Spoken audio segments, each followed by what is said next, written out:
You gotta be flipping my flapjacks. We have drama. Elon Musk, just in the past hour or two, absolutely was going off on Apple, okay, in regards to this new Chat GPT integration. I'm gonna take you through everything that's going on there. It's pretty interesting, okay? Then we're gonna get into why what happened today is great news for NVIDIA, Microsoft, and Meta shareholders. If you're a shareholder of either of those three companies, you've got great news today, and I'll explain why.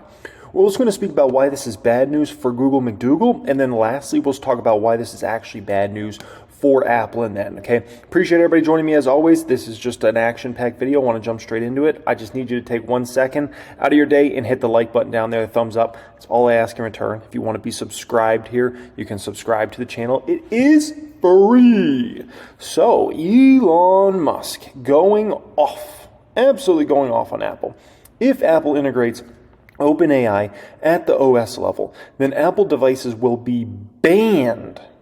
Keyword banned at my companies. This is an unacceptable security violation.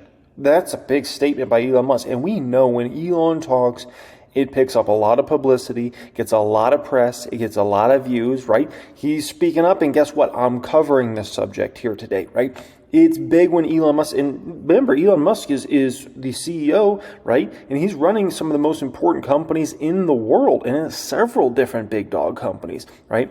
Look at this. He says, it's patently absurd that Apple isn't smart enough to make their own AI, yet is somehow capable of ensuring that OpenAI will protect your security and privacy. Ouch, that hurts. I mean, talk about shots. Ooh, brutal, right? Now, let me ask you, is that true, right? Is what Elon Musk said right there true? Is that like a good point? My opinion, personally, I've got to say, that's a pretty darn good, compelling point he's making, right? The fact that Apple is supposedly not smart enough to make their own AI, yet is somehow capable of ensuring that OpenAI will protect your security and privacy? Yeah, I mean, he's got a valid point there, right? Because that's very, very difficult thing. Very difficult thing. He says, Apple has no clue what's actually going on once they hand over your data to OpenAI. They're selling you down the river, he says. Oh my gosh. I mean, that's brutal attacks here from Elon Musk, right? He posted this, how Apple intelligence works.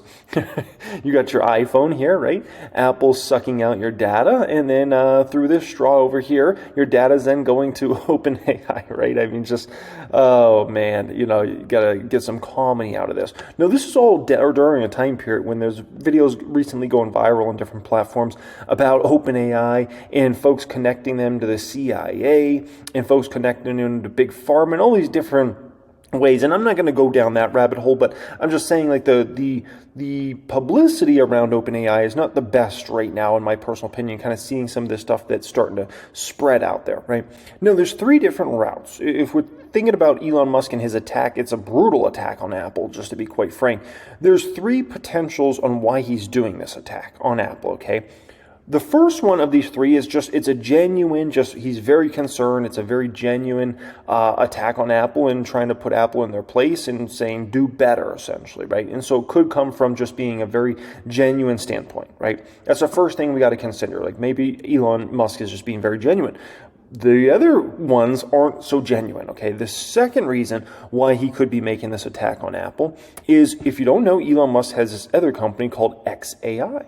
Now, this company recently closed on $6 billion of funding, right? And if, Apple's such a massive company, right? And they have so much user data that if they're going to then go ahead and hand over this massive quantity of data to OpenAI, right, then that is potentially a big hit for xAI in kind of how they compete over time in the marketplace. It could be a very tough blow to them, right? I mean, at the end of the day, this is going to make ChatGPT stronger. There's no way of I guess you can say, There's no way of potentially downplaying this. This only makes ChatGPT stronger, right? And if you have a company that's competing directly against ChatGPT, which some folks feel like xAI is going to compete directly against them, right? Which we'll see where Elon really takes that over time. It may and may not. That's a big competitive threat out there, right? The third thing, and this has been something that's been rumored for a long time, but we have not gotten any concrete proof of this. But there's been a lot of rumors over the years about Tesla potentially coming out with a phone.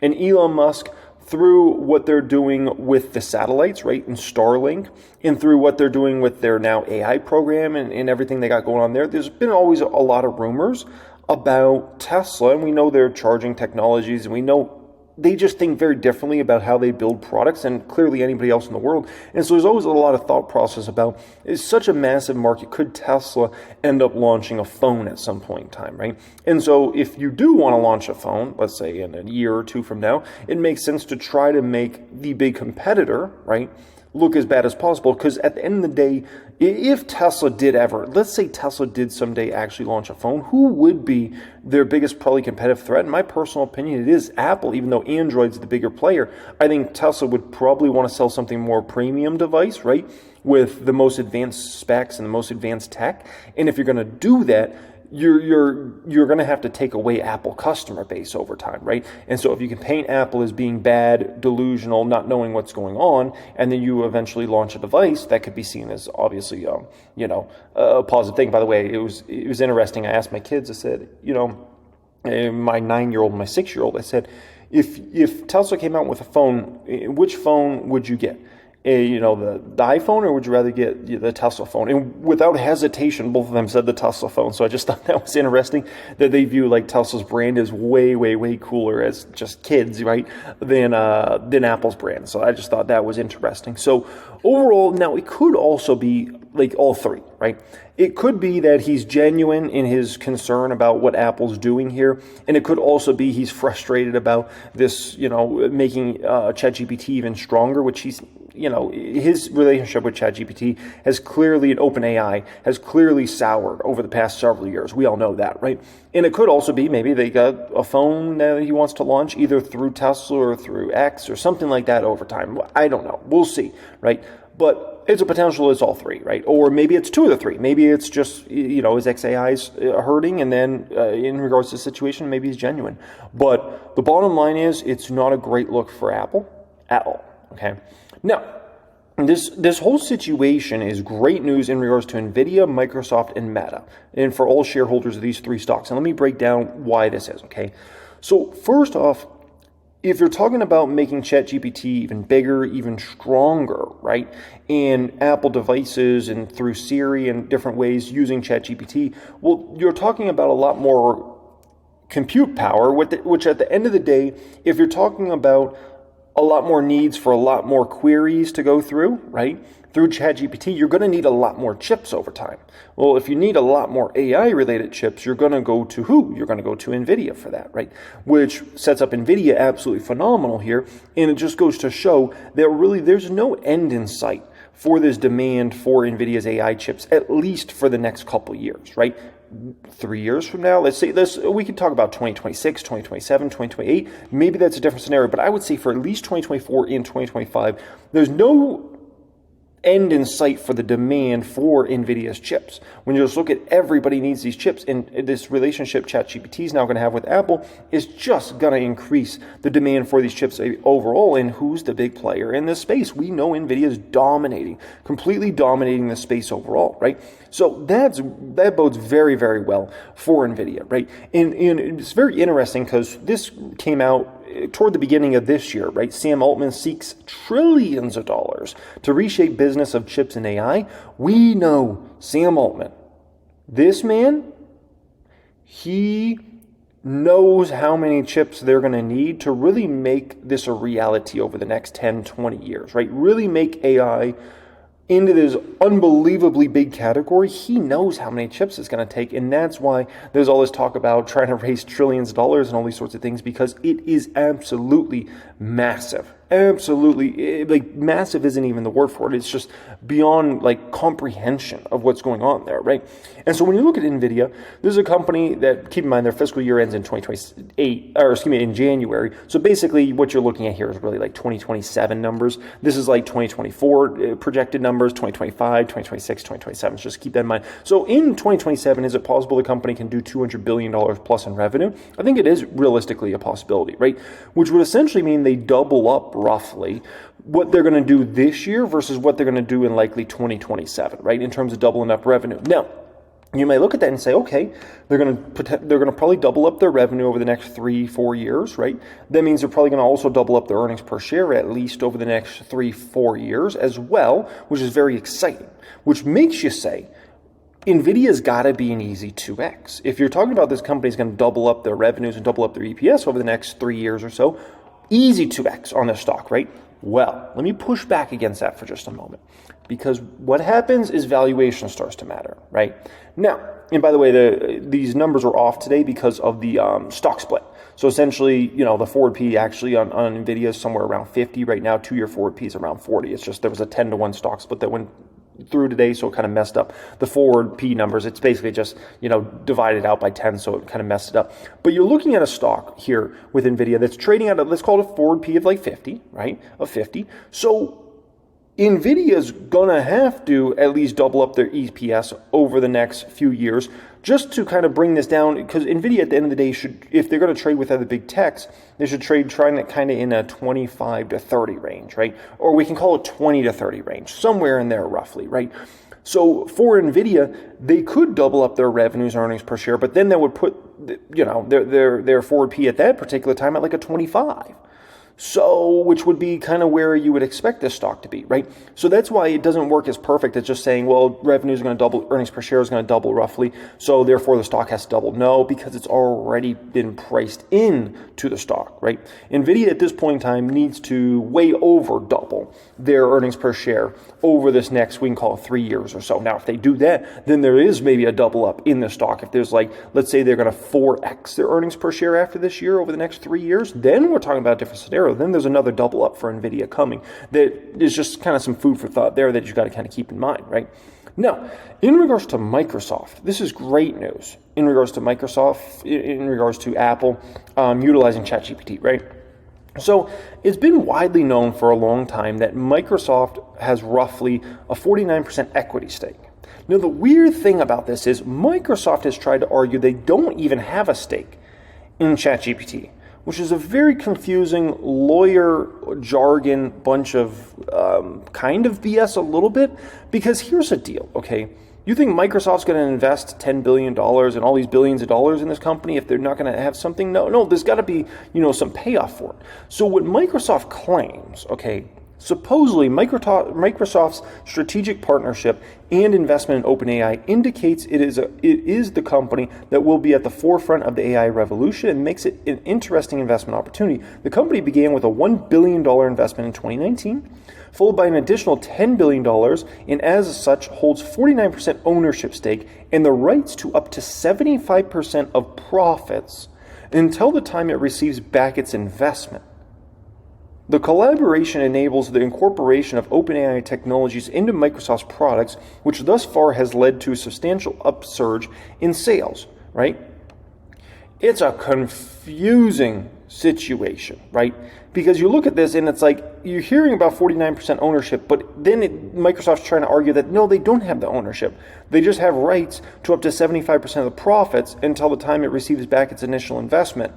And they're going to utilize OpenAI. So it's a messy, weird, lawyery situation. But the bottom line at the end of the day is, right? The bottom line is it is a benefit to Microsoft. If OpenAI becomes stronger, it is a benefit to Microsoft, right? It is potentially ChatGPT utilizing OpenAI more, or excuse me, not OpenAI, using Microsoft Azure more, right? That's a potential. It is also a possibility that Microsoft gets it back and recoups their investment faster, right? And so the bottom line is this ends up being good news for Microsoft, okay? Now, additionally, this is also good news for Meta, which, by the way, completely random. Meta's dividend is coming in 2 weeks from now. So just anybody that's a Meta shareholder out there, I'm looking very forward to that. That should be a nice chunk of change there. We're going to receive, well, we got 1,700 shares and a 50-cent dividend. So we shall receive, what, $850 roughly? So definitely looking forward to that happening here very shortly in regards to public count. But this is big news for Meta. And here's why, okay?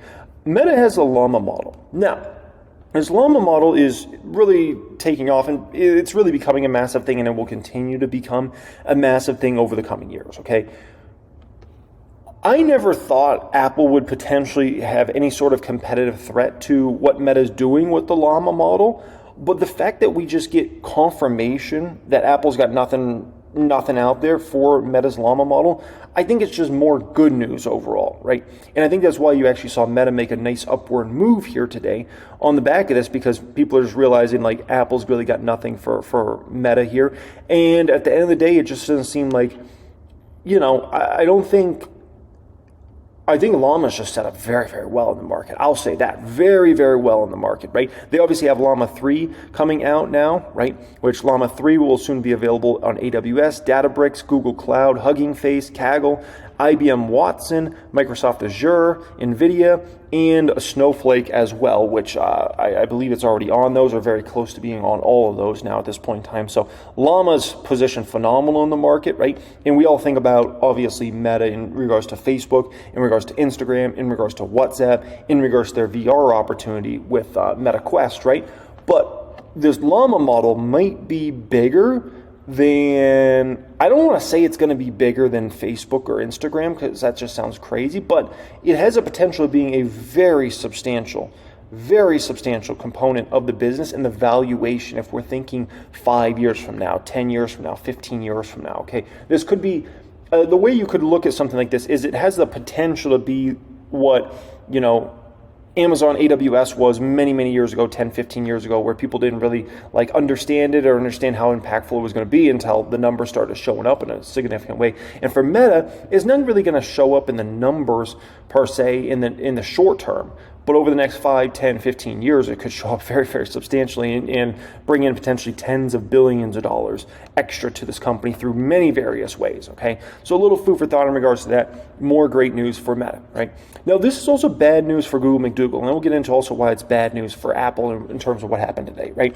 So, if it's funny because I Googled this. I wanted to see what Google's AI would say about this. I said ChatGPT threat to Google. In what Google's AI program, which I cannot remember the name of it, is it Gemini or something like that, right? So it says, here's the AI overview. It says some say ChatGPT, an AI chatbot from OpenAI, could threaten Google's dominance of internet search. ChatGPT is a large language model, LLM, that can answer questions in plain English and say it offers more convenient and precise experience than Google search.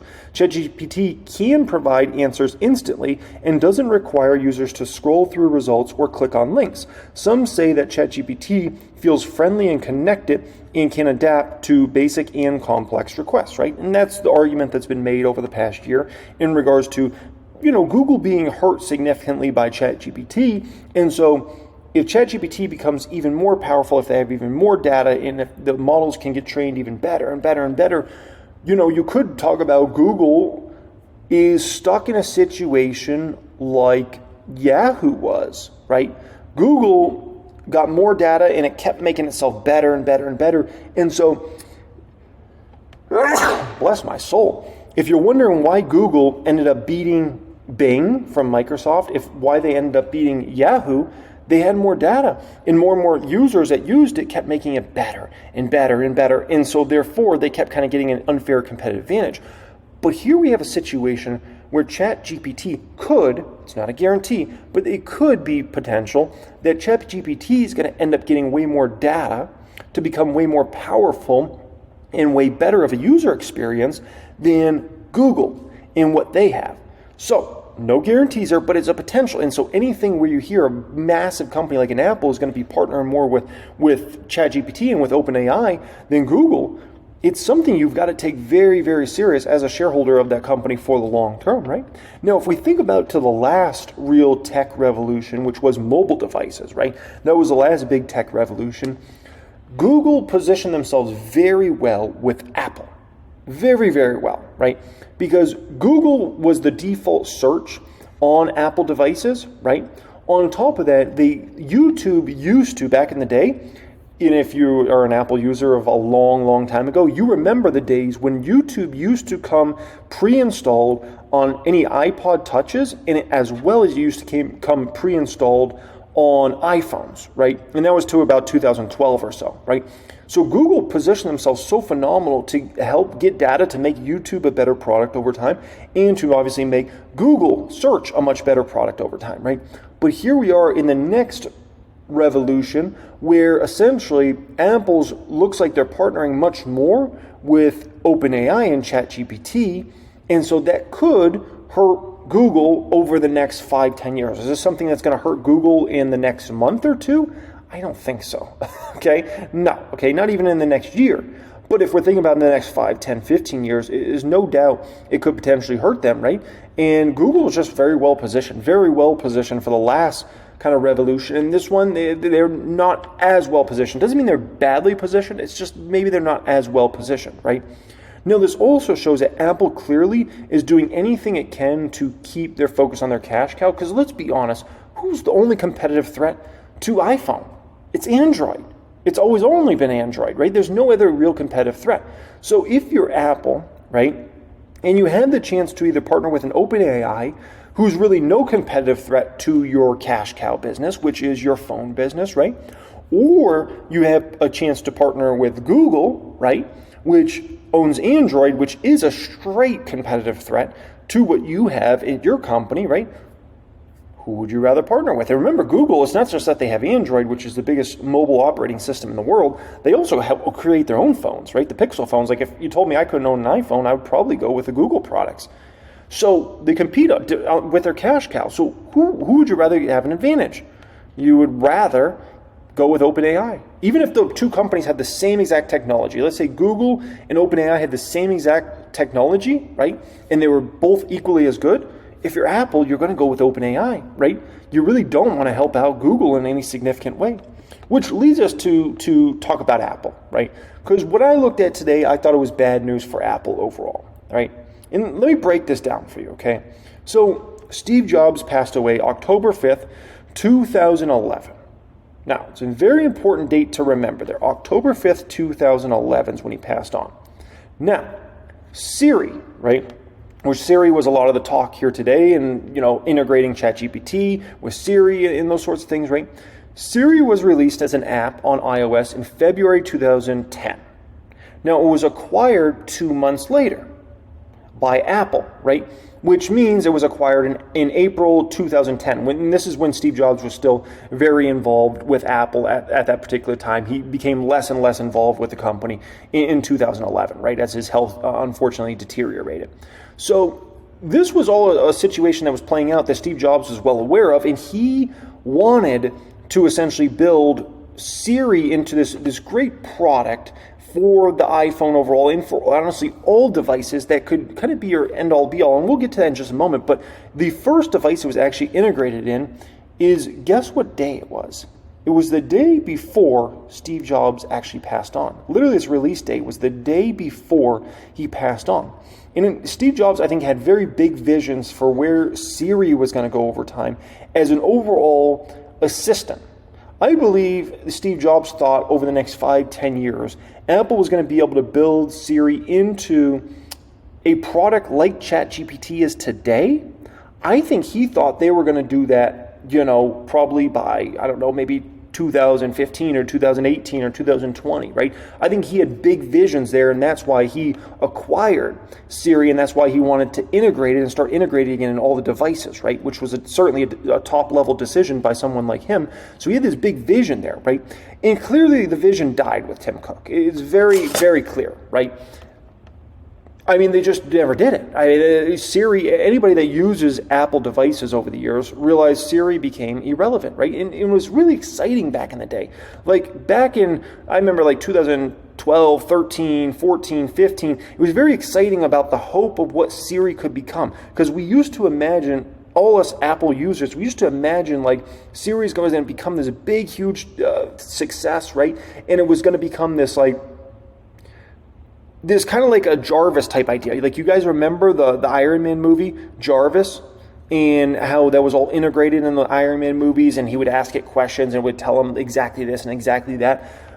You know, that's what like Siri should have became, but under Tim Cook's leadership, it seemed to never make any improvements. You know, year after year after year after year would go by, and it was just like Siri, if anything, felt like it got worse over the years. And so a lot of us, I'd say most of us as Apple users, we just stopped using it altogether because it was just like, it's garbage. And it was never like, you know, Apple's supposed to, when Apple has a product, it's supposed to be good from the go, and then it's supposed to get better and better and better and better, right? And for Siri, it just didn't do it, right? And meanwhile, the company spent $650 billion or so on buybacks, right? And you think about all that money on buybacks spent, and they could never like make ChatGPT. They could never make a great Siri experience and make the AI phenomenal, right? With all that money and all those resources, and Steve Jobs even laying it out like how this was going to be the future and integrating in all the devices, and they just couldn't do it. And so it's a real like, you know, it's one of, you know, I think a few major failures on Tim Cook over time. That you look at all these technologies, and Apple had all the resources in the world to pull this off, but they didn't have the guy to pull it off. And I do wonder if Steve Jobs lived another 5-10 years, would we already have a Jarvis type situation, right? Would we already be able to talk to our devices and manipulate and do all the things that would actually happen in the Iron Man movie? Would we already be able to do that if Steve Jobs never passed on, right? I don't know. We'll never know the answer to that, but I wouldn't be surprised. Because after seeing how fast Apple's technology was getting better and better and better, and how much they were innovating back in those days, and then how fast innovation started to die at Apple after he passed on, it really does make you think like, man, I wonder how far ahead tech would really be today. Would Sam Altman even be a thing? Would OpenAI even be a thing? I don't know. Like, I think it's a real question. It's a real question, right? Now, Steve Jobs used to have a great saying. He said, you know, this is a quote supposedly by Alan Kay. He said, people who are really serious about software should make their own hardware. And that makes me think, I wonder if we're ever going to actually be able to get to this Jarvis type future. And the reason being is it seems like they're just trying to like piecemeal all these different companies together. And if you think about what really makes it truly a great device and experience, it's really when the hardware and software is all created by really the same company. Like what made the iPhone so great and what made the iPad so great and had those products take off and launch the smartphone revolution. Because let's be very, very clear. The mobile revolution never happens without Apple. Let's be very clear about that. It happened because Steve Jobs launched a great product with the iPhone and Johnny Ive, and they launched then another great product, just banger product with the iPad.